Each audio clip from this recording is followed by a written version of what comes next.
I found a story it's hot off the wire. Where are you at? You're over there. Right off the wire. And what we're going to do is take a look at it. This is a story, I heard about this years ago, but it's one of those things you forget about. Then when you hear it again, it's almost like, "Yeah, I remember that. That was a great story." In World War II, they had radio silence. They couldn't talk to each other over the radio. It was too easy to intercept radio communications in those days. So they used pigeons, homing pigeons, to carry messages back and forth. So certain members of, like a brigade, would get a pigeon, and he'd keep it under his coat. And then when he needed to get a message back to the home base, maybe targeting bombings and such, he'd strap it to the little pigeon, and the pigeon would take it back to the home base.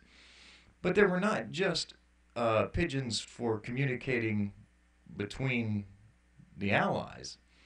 There was also undercover pigeons.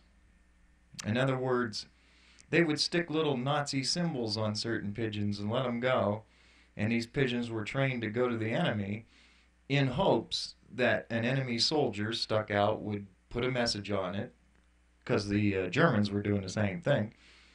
And then that pigeon, instead of flying back to Hitler, he would fly to the Allies and intercept Nazi secrets. They also had deception pigeons.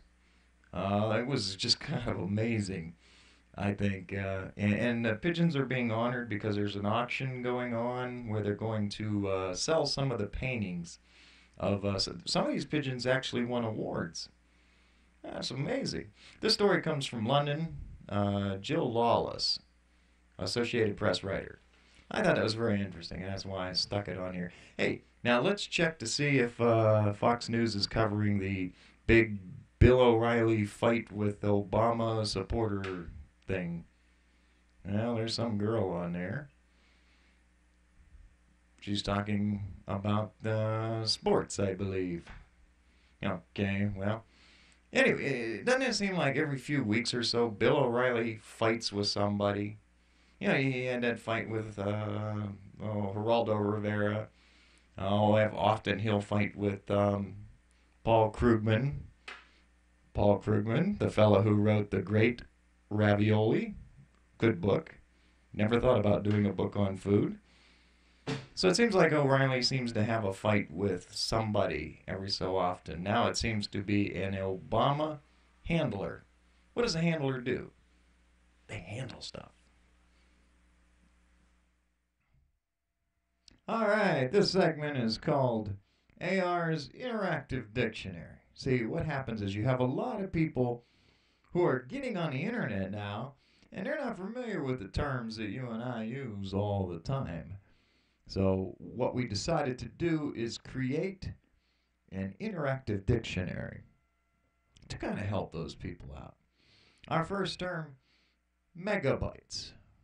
You hear this all the time, megabytes. Megabytes refers to the amount of space in your computer that is set aside for pornography. Gigabytes. Gigabytes is, see, every single computer has a certain little section inside of the computer that is set aside strictly for pictures of a female breast. Every computer has them. However, a very proficient hacker is able to take illegally downloaded songs and put them in with the female breasts in the gigabyte section. Also, we have kilobytes. Kilobytes refers to the amount of computer memory that will be destroyed when your girlfriend and or wife finds the gigabyte section in your computer. Ron Paul bearers. Well, like a funeral, the pallbearers carry the lifeless body to its final resting place. The Ron Paul bearers carry presidential hopeful Dr. Paul through 5 states and then eventually set him down and leave him and go back to their day jobs. Hard drive. You hear that term a lot too. Hard drive. This is another computer pornography reference. No need to get into it further. Pulling a Mike Huckster bee. You'll hear this term a lot on the internet. Pulling a Mike Huckster bee. This refers to a person who tells you they quit doing something, but then you see them doing it. Like, for example, if you have a friend who tells you they're on a strict diet and they're losing lots of weight, but right there in their hand is a double grease and onion, triple cheese and meat grease burger, and they're eating it. Put me down as a buddy so I am you. You hear this term a lot, bloggers talking to each other.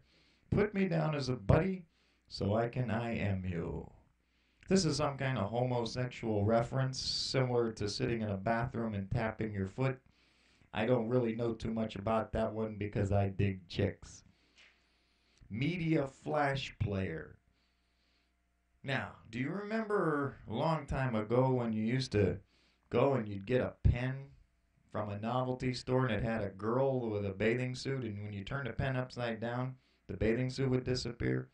Yeah, that's what a media flash player is.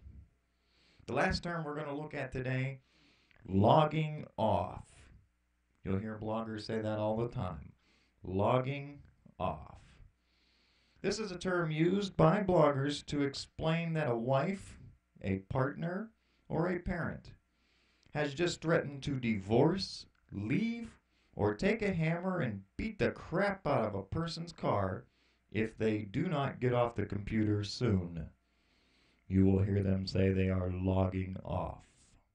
Well, I'll tell you what, I'm really glad we had that dictionary, because there was a couple of terms that I did not even know. Jiggle bites. I've heard it, but I didn't know what it was. Now I know. Oh, I hate to say it, folks, but it looks like it's about time that we've got to wrap this puppy up. This is A.R. Baboni for the Angry Republican. I thank you for checking out my second video. Third one on the way. We will see ya.